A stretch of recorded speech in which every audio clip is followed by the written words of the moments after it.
going to be doing a shoulder raise on a flutter sleeve. And I just wanted to show you there's a few different ways to do it. I've already taken the sleeve off. This has got a little inside lining cap sleeve on it. I always mark center the top where that shoulder seam is when I unpick that.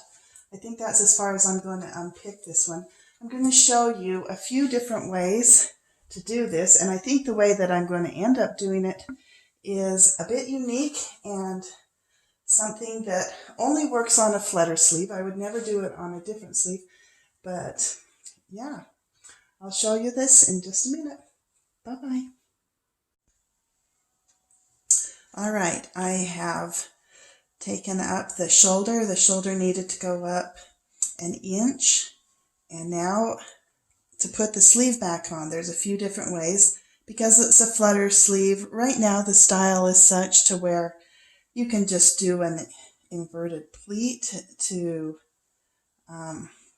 take out that inch on each side and just have that little bit of a gather when you're putting the sleeve back on. That's one way of doing it.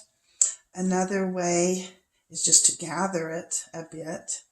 But I want to show you a different way that keeps the top smooth, keeps that smooth.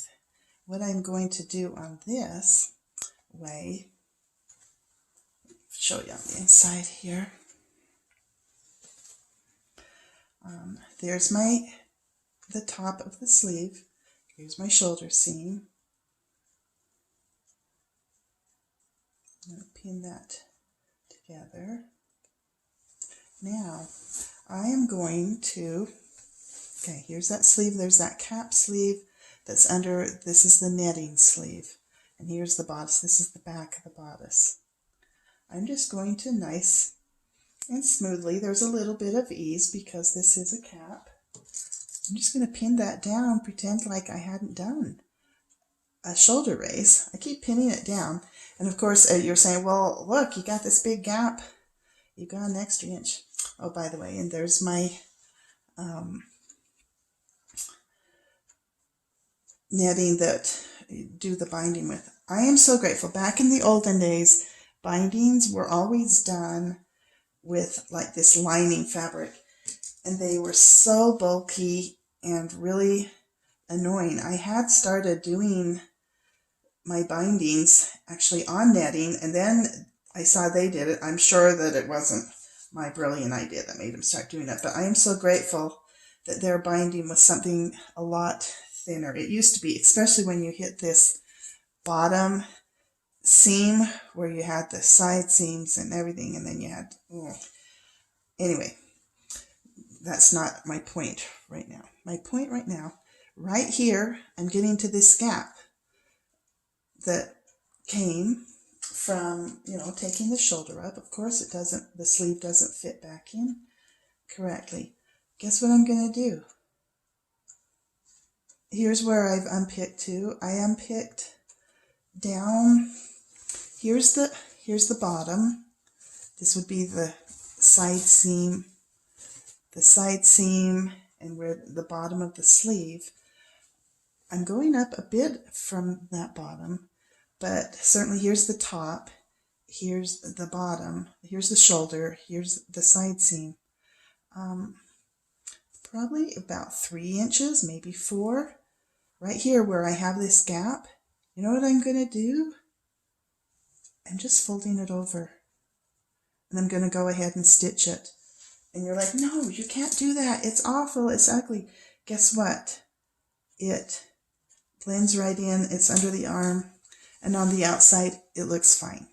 I'll do this and then I'll show you, because I think until you've done it a few times, you're like, but really, when it's on the bride and it's finished, it's down in everything that's flowy underneath this sleeve, and you can't tell the difference. I'll keep this one so you can see the one that hasn't.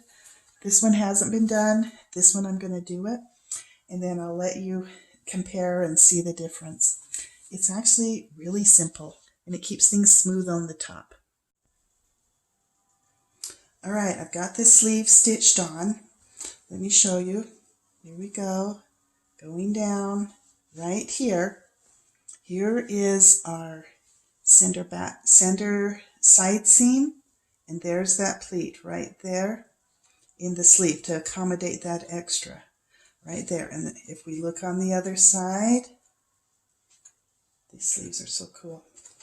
There's that little pleat again. Okay. All right, now the sleeves are done, the shoulders are done, the sleeves are all done. Here we go. Can you see that little tuck in there? But it really doesn't show. Now this is also a fantastic way to reattach the sleeves when you're doing those kimono dresses. Sometimes they're called a butterfly sleeve, where they've attached the sleeve into the side seam, and doing that little tuck down low prevents you from having to get into that side seam and doing that. So keep that in mind also. This is a great way to put that sleeve back on after a shoulder raise for kimono, butterfly sleeves, or flutter sleeves. A nice flutter sleeve. Definitely not okay for just a regular fitted sleeve on a dress. That would look awful. So I'll talk to you later.